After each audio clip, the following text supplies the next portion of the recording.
All right, getting to the top 50. And I should probably say, what's up, YouTube? That's right, I'm back. I'm making videos for YouTube. Chat, say hi to YouTube. Today, we're going over the PGR. It's the MPGR. It's the top 50 because it's just the summer rank. I think we do top 100 for the end of the year, but for now, it's going to be the top 50 because it's summer rankings. There's a lot to talk about. There's a lot to break down. And we haven't seen the top 10 yet, but we've seen up to top 10. We've seen all the way from 50 to 11. 11's a bit of a doozy. And so I'm just going to break that down right now. Professor Pro at 50. We already talked about the people who kind of missed the cut, but I think Azel Fat Goku could go way up if they wanted to, if they traveled for it. Prof, super duper good, probably a little bit hurt by activity. And I feel like the thing with Prof is like, he's really good, but he didn't have any huge wins. Like he didn't really, even at Gama where he got 17th, that's very, like 17th is a really good placing at a super major. But then on the flip side, you know, he beat Jamrun. Jamrun's really good. Eggy's really good. Preeminent's really good. It's actually really funny because these are two Peaches. And I definitely think Prof is a fucking monster versus Peach. Like he literally beat Triff. And this is going to be something that is going to color this whole rankings reaction, is that there are a lot of results that I think would have changed a lot of things for a lot of people, especially in this range, if we counted online. But we don't. Like Prof has a shitload of wins on Triff. And those are huge, obviously, because Triff is ridiculously good. Triff got top 5 at Smash World Tour Finals last year. But we don't count those, right? Same with Azel's win over Hungry Box. There's going to be a lot of wins over COVID that people are going to remember. Whoa, this guy did this.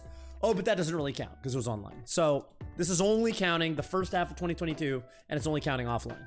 So we got Mech in there. He got 45th. Low Tide City helped Mech a lot. Like Mech was at Summit. I don't think he really got any good wins at Summit, but he did get some monster wins at Low Tide City. He got Bobby win and he got Axe, and I think Axe was huge for him. Frenzy at 44. Soof at 43. By the way, that was a second place finish for Mech. Damn, Frenzy, I think Frenzy's really good. I think Frenzy's a lot better. I think Frenzy's a lot, like, I don't know. Frenzy's a really interesting case because he's somebody where when I play him, I'm like, wait, this guy's actually fucking good. But he's definitely been active. I mean, he went to Summit and didn't get last, which is insane. Anytime any player doesn't get last at Summit, it means they're really, really, really good. Prop beats Frenzy like all the time. Yeah, I mean, I think both Prof and Frenzy should probably move up if it was purely skill. But that being said, like, who do you even put them over? Because I think all these players feel a little underrated. And I think this is going to be a recurring theme too. I think we've just kind of reached the point where top 50 feels like top 30 used to. You know what I'm saying? Like, that's going to be a recurring theme. I'm going to be like, damn, this guy's 25. And I'm going to look at 24, 23, 22. And I'm going to be like, oh, well, shit. I mean, Tusain's super good. Like, Zuppy's super good. Ben, during the online era, was beating HBox every week, you know? So, like, we've got some really, really, really monster players in this. Here's Kem. Kem definitely got propped up by CEO for sure. Like a 3rd place finish is huge. And I've always thought Kem was like super legit. So it's cool to see Kem do well. J Flakes being at 37 is really, really cool. I'm really happy. I mean, he got that Moki win and that's crazy. What's this IB double clip? Let me check out this IB double clip. A result that broke the brains of so many people that have forced the entire community to enter time of regionals not counting for rankings. Edwin?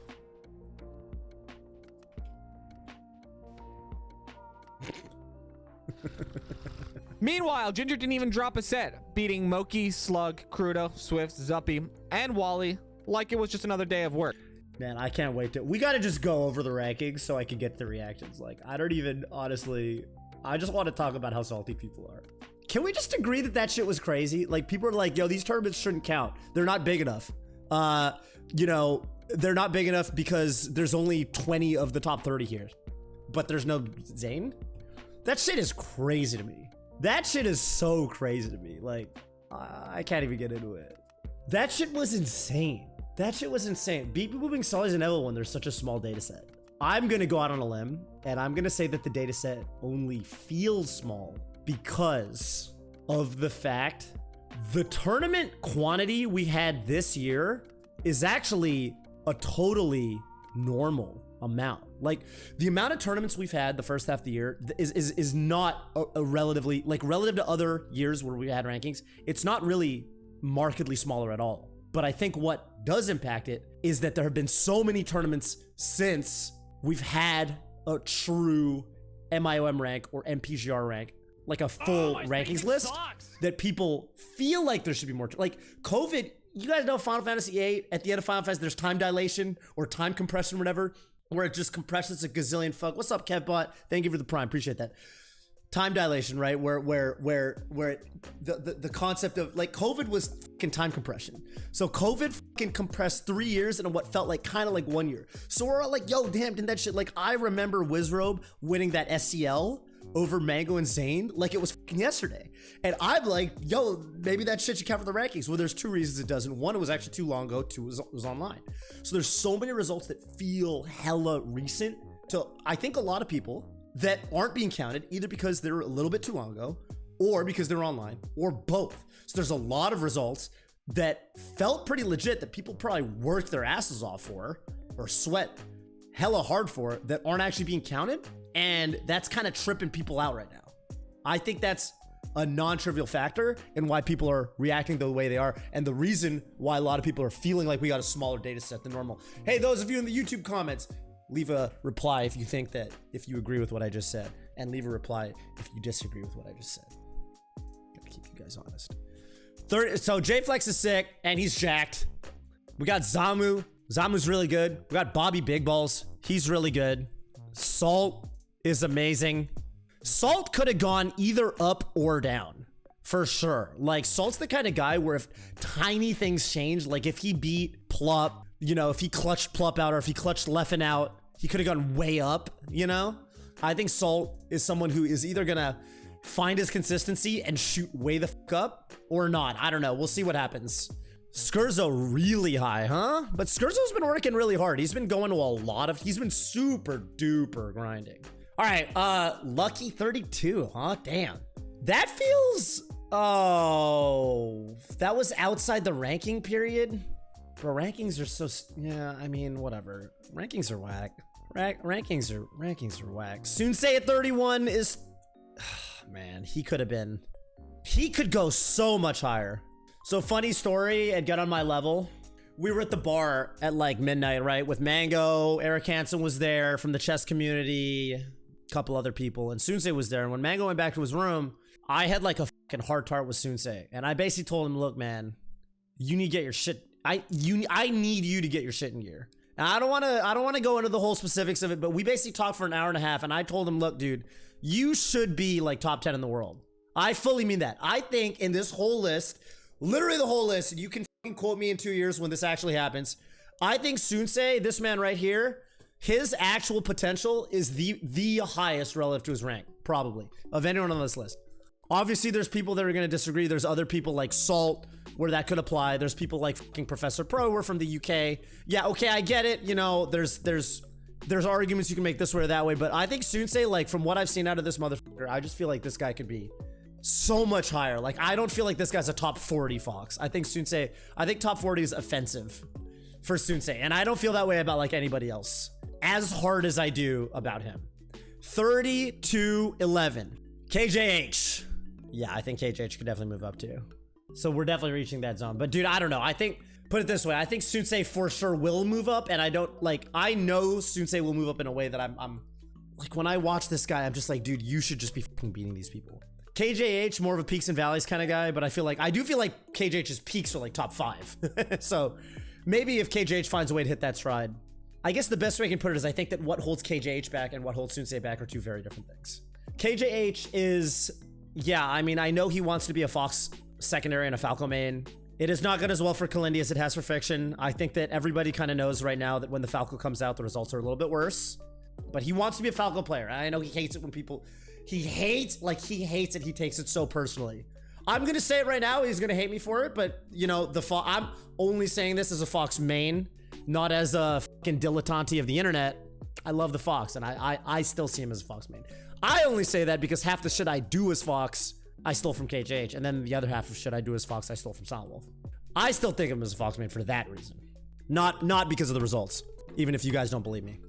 The Falco will get there, though. I think he's got a really good brain for the character. I mean, I think we've talked about it. I think the thing that holds back the Falco right now is actually, I think I'll watch him, and like his punish game, ironically, still feels like a Fox punish game. Like he'll crouch tech chase people with Falco, and he'll like dash back out of crouch, grab them.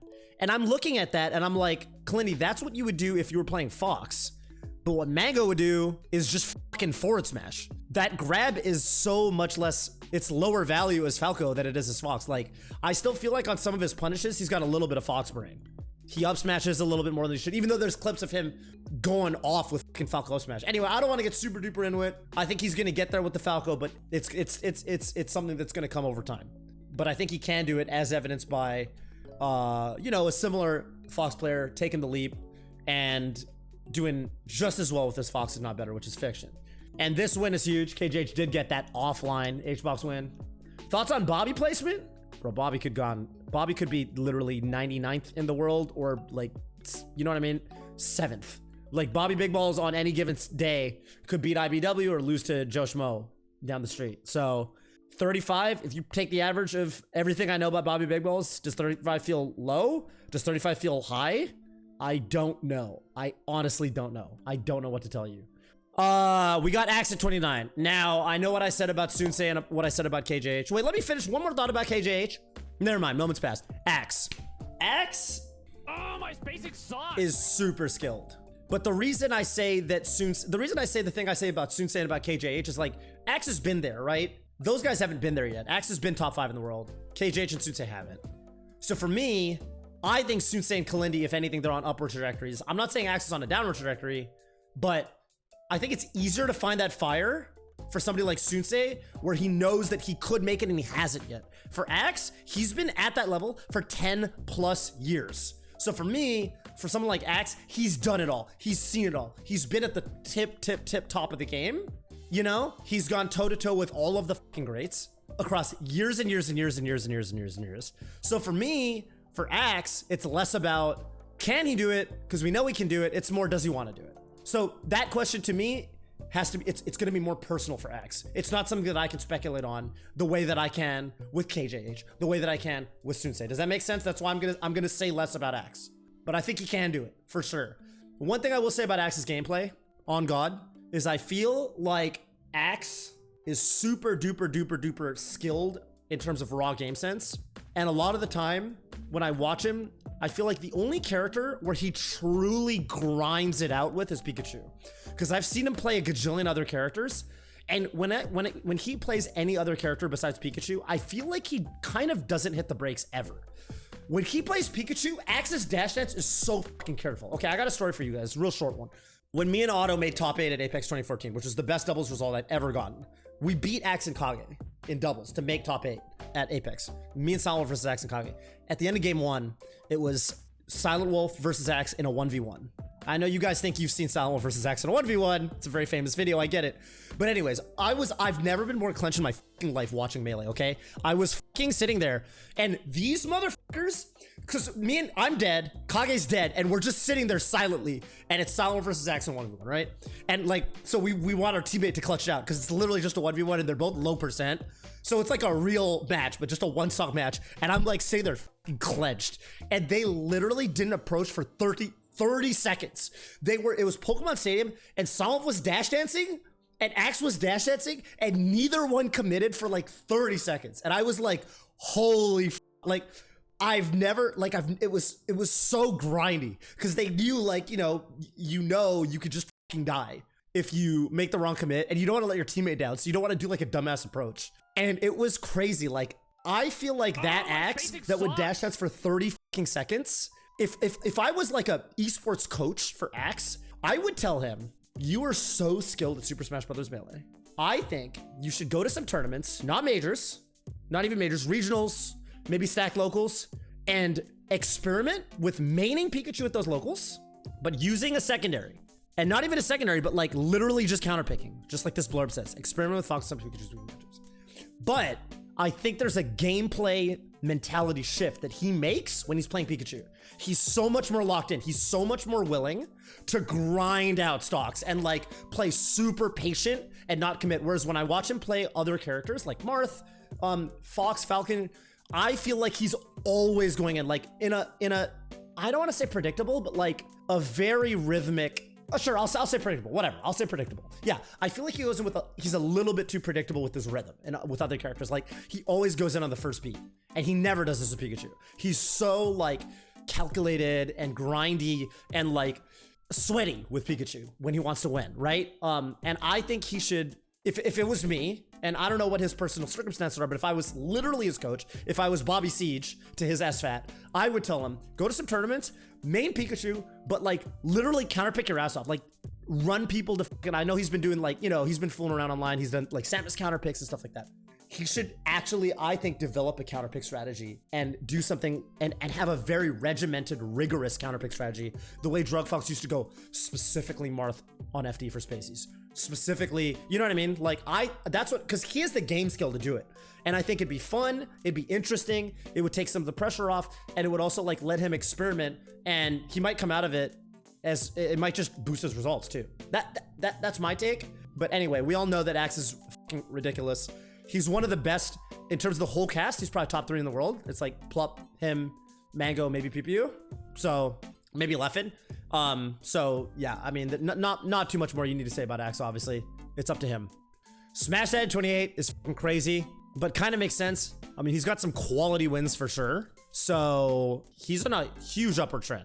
Swooper at 27 is really cool to see. I did not even realize he beat SFAT at Pound. Beating Skurzo, beating Slug, beating IBW was insane. Swift at 26 makes sense to me. I think Swift is ridiculous. He's definitely, yeah, I mean, he's ranked higher than Axe, and I think it makes sense. If anything, he's somebody I think could go up, right? Remember, like Summit, he almost beat everybody. He almost beat Leffen. He almost beat Mango. Like, he almost beat every motherfucker in that venue. So it's like, if anything, 26 is almost kind of disappointing because this number was almost so much higher.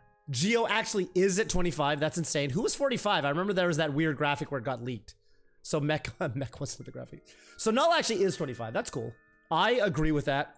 I think he's really, really, really good against Spaceys, and I think he's also getting really, really good at the other matchups. Almost beat H-Box. He's definitely gonna go up. I think Null's got the attitude for it.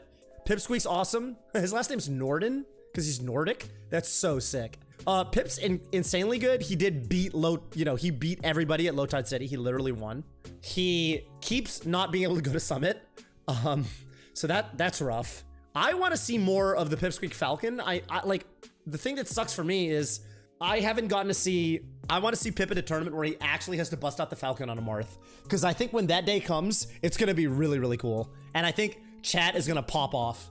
Because his Falcon is like, it's literally like Wizrobe Jr. It's like Box Sechi. It's insane. SFAT 23, damn. That's crazy. Let's see who's above him, I guess. I'm actually shocked by this. SFAT was really high as recently as like the last rankings, right? Like, what was he before? What was he on? It'd be cool if on the graphic they would say the movement. Spark 22, I think Spark could go up too. Spark, yeah, I don't know. I think Spark is, I mean, honestly, like with how little he's been in America, the fact that he's 22 is fucking crazy. He's no fucking shot. No fucking shot that Spark stays in the top 20s. I think he goes up. I think he goes way up. Magi 21st is huge for her. I think the Plup win was really big. You got Crudo in here. Crudo's insanely good. Big wins at Smash World Tour. Crudo had the Mewtwo King win, which is actually really good. That's not even listed. Oh, I guess that was December, so okay, that makes sense. But he did beat Mewtwo King in the Sheik Ditto. I don't give a f if Mewtwo King's retired, hasn't touched the game, if like whatever.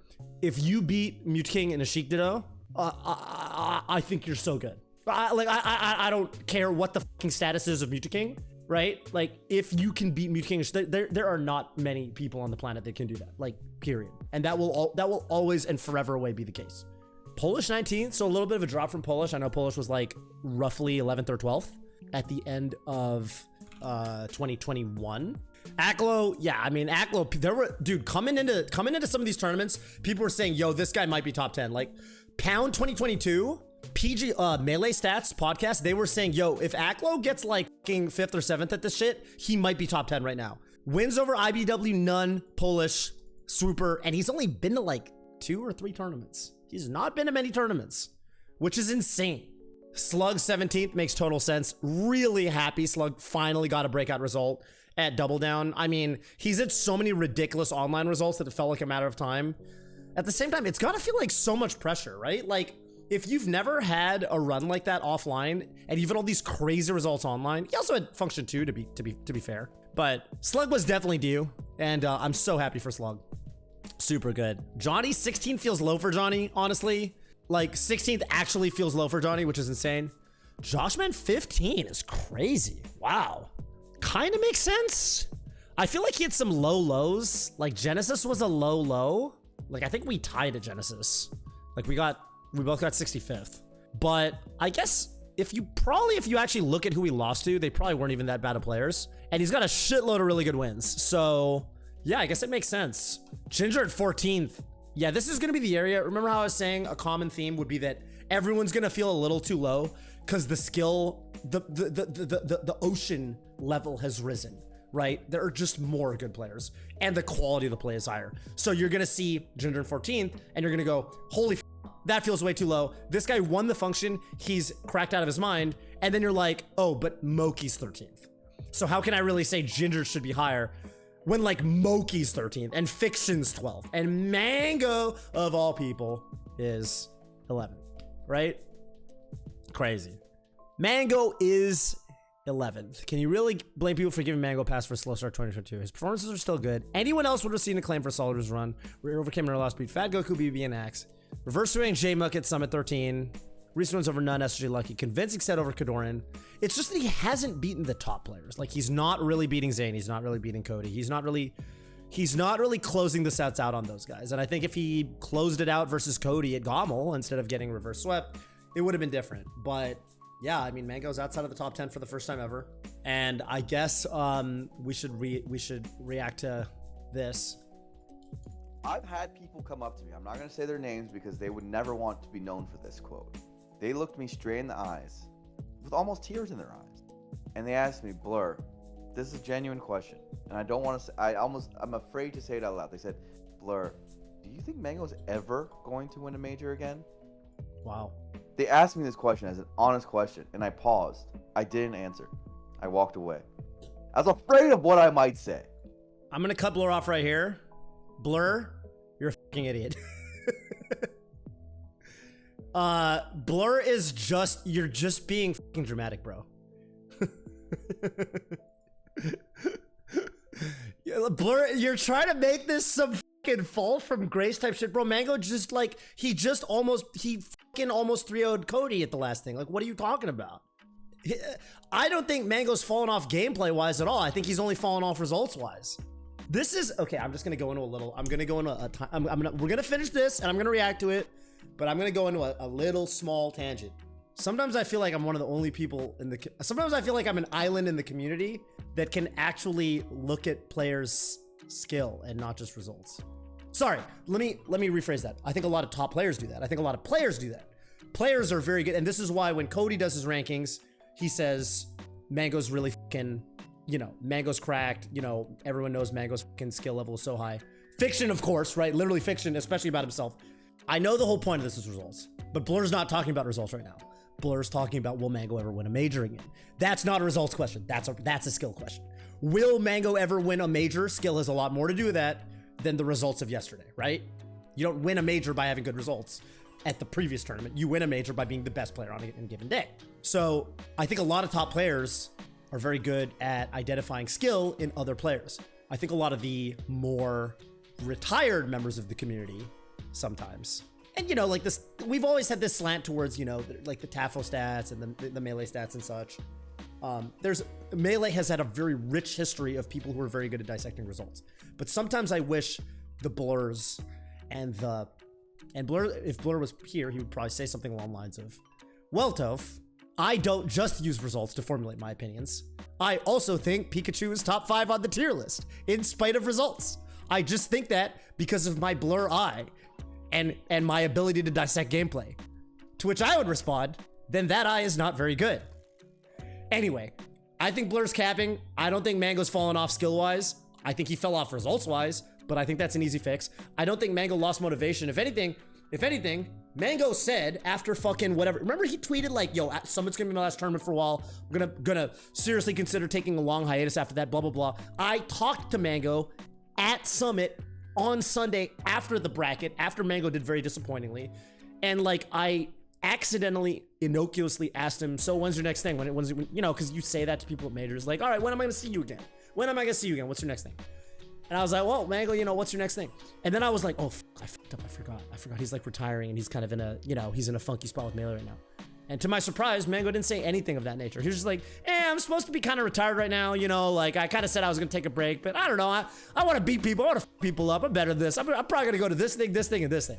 And I was like, oh, okay. And then he did. And then he went to Gommel, and he went to fucking Phantom, and he went to, not Double Down, but yeah, okay, he went to Gommel and Phantom like almost immediately, right? So, I don't know, I think he's hungrier than ever. I don't think if you look at a guy like Mango, if you actually watch his stream, listen to what he says, if you talk to him, I feel like he's not being a doomer about it at all. And yeah, I mean, to be fucking honest with you, if you were to ask me the question, is Mango ever going to win a major again? Yeah, probably. I mean, I don't know. Why not? What actual evidence do I have that he's never going to win a major again? I think he, I don't know. I don't know. I just don't. But people were like, remember the way people were talking about Hungry Box? Myself included. Myself included. You remember the way people were talking about Hungry Box when he was losing at Harry Pogger and fucking Bobby Big Balls 30 times a month? You know, remember that? And then what happened? Like, people got to realize when the level of skill is this high, shit's gonna happen. Let's finish the voice clip. For the stream's benefit, will say I think he will. But the fact that anyone's even asking that question, like 6 months outside when we thought he was like potentially the best, is crazy. It's crazy, and he really has to pick it up. Like at this point, I want to see him playing Melee and getting back into form just for his own benefit, because I know this is not him, and he loves Melee as much as ever. It's just a ridiculously weird slot. Okay, and then pivot, and then I pivot, and I say the second half of that voice clip was actually great. Second half was great. This is everything from this point onward. Now I feel bad for pausing the first half because that is true. I mean, this is very measured, and I think that, like, it's crazy. It is somewhat crazy that anyone's asking. Although I would put that more on the person asking than Mango, to be honest with you. I would just say that person's fucking capping. But yeah, he's got to pick it up, and I think he will. Yeah, I think that for Mango, he loves the game more than ever. But yeah, I mean, you know, this isn't really him right now. But on the flip side, we haven't seen 10 through 1. And every single time we scrolled through this list and we said, whoa, so-and-so looks way too, like, damn, like Ginger's 14th, like SFAT's 23, like, damn, SFAT should be fucking way higher. Then you're like, oh shit, well, Spark's 22. And then you're like, damn, like fucking Polish should be way higher. Polish is crazy. And then you're like, oh, Aklo and fucking Slug and Johnny are above them. And then, you know, like Ginger's too, and like this is gonna be a recurring theme in the rankings. So today we see Mango at 11th and we're like, damn, that's a really bad result for Mango. And it is. But then we're gonna see number 10 tomorrow and we're gonna go, yeah, I mean, honestly, what are you gonna do? Like, there's just some really, really, really world-class Melee people.